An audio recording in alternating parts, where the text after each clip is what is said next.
The following is a presentation of the Eagles Sports Network.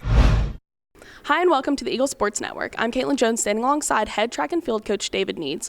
So we're going to talk about this first meet of the indoor season, the Bast-Cregger Invitational at Roanoke College. Sure. Just start me off about what you're expecting.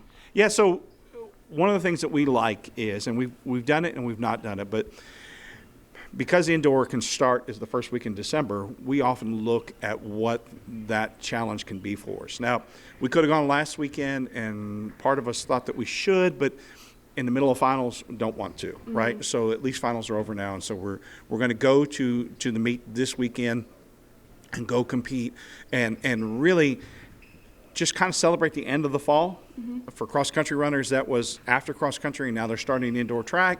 For everybody else, it's kind of like, all right, it's been a long fall of training, and now we're getting ready for the time to shine and time to compete. So we've already talked about the SAC preseason polls. We know that your men placed third, women fourth. I want to talk a little bit about the athletes to watch list. Sure. I know you had Dawson on there, Khadijah and Sade. Tell me a little bit about what you're expecting from all four of those athletes as you kind of get the season kicking off. Sure. So, Femi and Dawson are just two of our more experienced returners. And so Dawson was the first-team All-American on the 4x1 last year. And so he even though he's a sophomore, he's kind of the old man of the group now. And Femi is somebody that has consistently got better, came in as a triple jumper and has excelled as a high jumper. So, he is somebody that has kind of reinvented himself because he's got a lot of character and a lot of integrity. And then, certainly Sade and Khadijah and others that we have that are just experienced people that we really look forward to, Tatiana Wilson, Sydney McCarty, other people that have either made All-American or just really done well for us.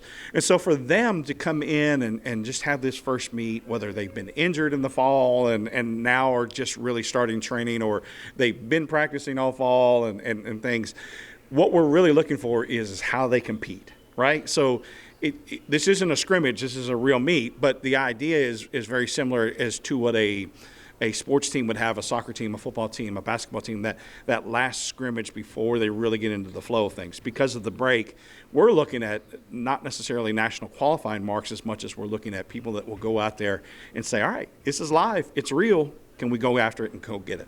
Awesome. You mentioned qualifying marks. I know that last season, opening meet of the indoor season, both Sade and Khadijah actually provisionally qualified. I think it was in the 60 and the long. Right. How do you talk to those athletes? You don't want to put too much pressure on them, I'm assuming, but how do you approach, with those more now seasoned athletes as you head into the beginning of the season? Well, being blessed with, again, a great staff, what we always say to them is basically you be you, right? Like you do the very best that you can, compete against yourself, don't worry about who the field is. And then if you go out there and do your very best and you hit a Provo mark because you're ready to hit a Provo mark, that's fine. If you're not, we'll figure out why you're not yet, and then we'll get better the next meet or the next meet. And sometimes in a case of an athlete, it's, you've maybe had a nagging hamstring or a patella tendon or something like that that has you didn't get to train as much as you wanted to, or, that's where it is. And so this first meet isn't necessarily an indication of where they're going to be 4 weeks from now, but it's an indication of where they are right now. Right. So you all have pretty decent-sized freshman class coming in. I just wanted to know what you were hoping to see from them as they kind of start this season. How they compete, right? Like that's really what I want to see is how they compete, right? They don't have to be stellar. A guy like a Garrett Wilson that we brought in that we think can run the 800 really well, right? And other sprinters that we brought in and transfers that we brought in. What we're looking at is when they wear the orange and blue, how they go out and compete and how they get after it.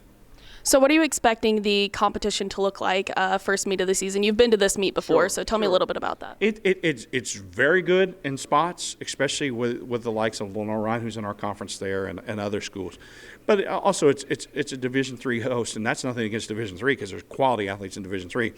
But I think a lot of people are going into this meet with the idea that it's not. This isn't the season-defining meet that maybe a conference meet would be, or things like that. It's a learning meet. Awesome. Well, first meet of the season ahead, and we wish you the best of luck as you all move forward. Thank you all for tuning in to the Eagle Sports Network.